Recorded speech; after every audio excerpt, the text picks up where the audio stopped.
Saudara, di dalam katekismus kita masih membahas pengakuan iman rasuli, dan hari ini sampai pada kalimat naik ke surga. Nah, saudara, setiap minggu kita ucapkan, nanti kita juga akan ucapkan bersama-sama pengakuan iman rasuli. Nah, saudara, setelah Yesus bangkit di hari Paskah, beberapa kali dia menampakkan diri kepada para murid, meneguhkan iman mereka, dan pada hari yang ke-40 Yesus naik ke surga. Tapi pertanyaannya, saudara, mengapa disebut Yesus naik? Nah, saudara, jangan pikir bahwa surga ada di atas kita secara lokasi, saudara ya. Karena bumi bundar, saudara, kalau kita bilang ada di atas kita, bagi orang di belahan bumi sana itu ada di bawah mereka, saudara. Jadi, saudara, bukan surga seperti itu, begitu. Dan kita tidak perlu spekulasi di mana lokasinya surga, karena sebetulnya kita tidak akan pernah mengerti.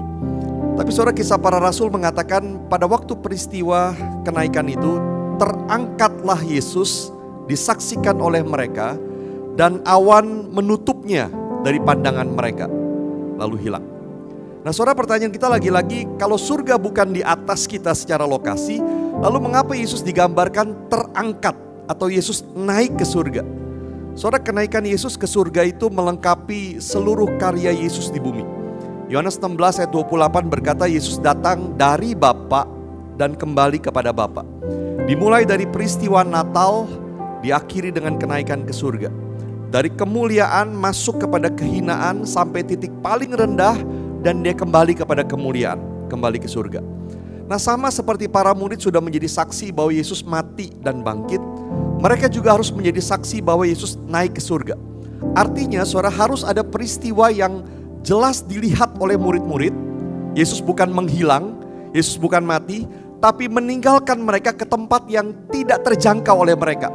Peristiwa itu harus adalah peristiwa publik yang disaksikan oleh para murid bahwa Yesus naik ke tempat yang tidak terjangkau oleh mereka. Nah, saudara, kalau Yesus tiba-tiba menghilang, tidak bisa ditemui, maka akan ada banyak spekulasi. Saudara, tetapi begini, bagaimana caranya peristiwa itu bisa disaksikan oleh para murid dan mencerminkan kemuliaan Yesus? Ada beberapa pilihan, saudara, saya pikir ini iseng-iseng saya, saudara ya. Yesus bisa turun ke bawah, masuk ke bumi, ngejelep gitu. Tapi itu aneh, saudara, aneh banget. Yesus hilang ke bawah gitu. Atau Yesus ke samping, makin menjauh gitu. Itu juga aneh banget, saudara. Atau Yesus perlahan-lahan buram, lalu makin hilang. Kayak film-film. Tapi begini, cara mana yang paling menggambarkan kemuliaan? Naik ke atas. Pada waktu dia naik ke atas, lalu kemudian awan menutupinya.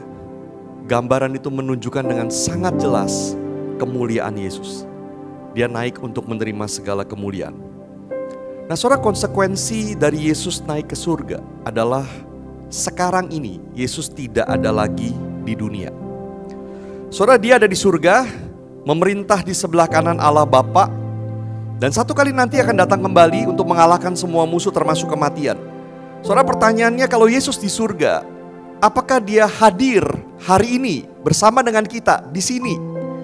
Di satu sisi, Yesus tidak hadir bersama kita seperti dulu dia bersama dengan murid-muridnya. Yesus juga tidak hadir bersama kita seperti nanti waktu dia sudah datang kembali. Tetapi saudara, di sisi lain, Yesus tetap hadir hari ini melalui Roh Kudus. Sama seperti dulu Yesus berkata begini, barang siapa telah melihat aku, dia telah melihat Bapa. Demikian pula sekarang kita bisa berkata, barang siapa ada Roh Kudus di dalam hatinya, dia juga ada Yesus di dalam hatinya. Tapi saudara, sangat penting untuk kita membedakan bahwa hari ini kehadiran Yesus adalah kehadiran secara rohani di tengah-tengah kita, dan bukan secara fisik. Kalau tidak, saudara, apa yang kita harapkan dengan kedatangan Yesus yang kedua kali dan nanti kita akan berjumpa Yesus muka dengan muka? Kita mengharapkan itu, Yesus datang kembali, berjumpa dengan Yesus. Artinya hari ini memang Yesus tidak hadir secara fisik bersama dengan kita. Kita mengharapkan itu justru karena hari ini Yesus tidak hadir secara fisik bersama kita di dunia. Dulu Yesus hadir secara fisik, sekarang dia hadir secara rohani melalui kehadiran Roh Kudus. Satu kali nanti dia akan kembali lagi ke dunia secara fisik pada akhir zaman, dan kita akan melihat dia dalam segala kemuliaannya dengan mata kita sendiri. Betapa mulianya, saudara, hari itu. Dan kita menantikan itu, kita mengharapkan itu.